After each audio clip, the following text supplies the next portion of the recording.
अनाबिया ने मरियम के दिल को दुख पहुंचाने और उसे उसकी औकात याद दिलाने के लिए अवीज से झूठी मंगनी की हाँ कर दी है।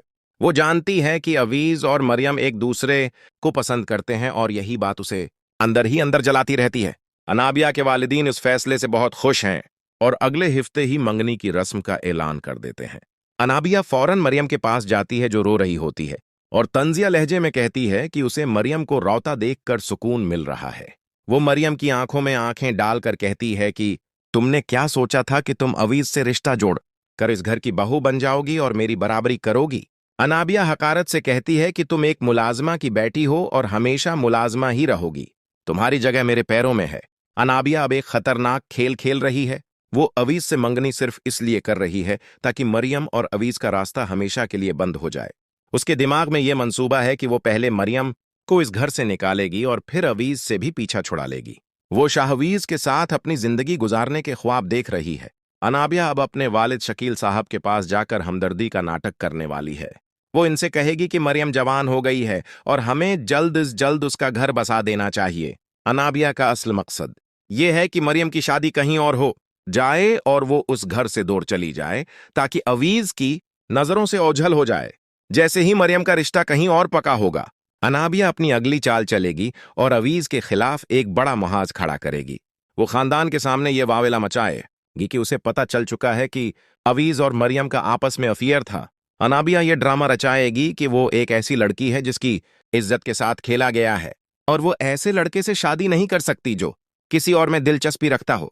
वो अवीज से मंगनी तोड़ने का बहाना इसी बात को बनाएगी ताकि उस पर कोई इल्जाम ना आए और वो शाहवीज के पास जा सके।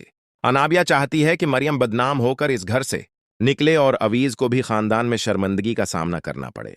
मरियम अब हर वक्त दुआ कर रही है कि उसकी इज्जत और किरदार महफूज रहे। अवीज सदमे में है और उसे समझ नहीं आ रहा कि अनाबिया ने अचानक मंगनी के लिए हाँ क्यों कर दी। अनाबिया अवीज को मरियम से बात करने नहीं देती और मरियम को जलील करती है। अनाबिया ने अब शाहवीज को भी सब बता दिया है कि वो बहुत जल्द आजाद होने वाली है। शाहवीज अनाबिया की उस मुकारी पर बहुत खुश है और उसे मजीद शह दे रहा है कि वो मरियम को जितना हो सके रसवा करे। अनाबिया ने अब मरियम के किरदार पर अंगलियां उठाना शुरू कर दी हैं और अपनी मां के कान भरती रहती है कि मरियम अवीज को अपने जाल में फंसा रही है। शकील साहब की बेगम भी अब मरियम के खिलाफ हो चुकी हैं। अनाबिया अब मरियम के लिए कोई ऐसा रिश्ता ढूंढ कर लाएगी जो बहुत ही घटिया होगा ताकि मरियम की जिंदगी हमेशा के लिए जहन्नम बन जाए। अवीज ने अब फैसला किया है कि वो अपने ताया जान यानी शकील साहिब को सब सच बता देगा कि वो मरियम से शादी करना चाहता है। लेकिन अनाबिया उससे पहले ही शकील साहब के सामने मरियम के खिलाफ झूठे सबूत पेश कर देगी। आने वाली अक्सात में हम देखेंगे कि क्या अनाबिया मरियम की शादी जबरदस्ती कहीं और करवाने में कामयाब हो जाती है। क्या अवीज में इतनी हिम्मत पैदा होगी कि वो सबके सामने खड़ा होकर मरियम का हाथ थाम सके और उसे इंसाफ दिला सके। अनाबिया की मां और फूफू अब मिलकर मंगनी की तैयारियां कर रही हैं। अनाबिया अब मरियम को अपने पांव दबाने और अपनी खिदमत करने पर मजबूर करती है ताकि अवीज को दिखा सके कि मरियम की असल जगह क्या है। शाहवीज अब नम्रा को मुकम्मल तौर पर नजरअंदाज कर चुका है और नम्रा अब अनाबिया के घर आकर तमाशा करने का सोच रही है।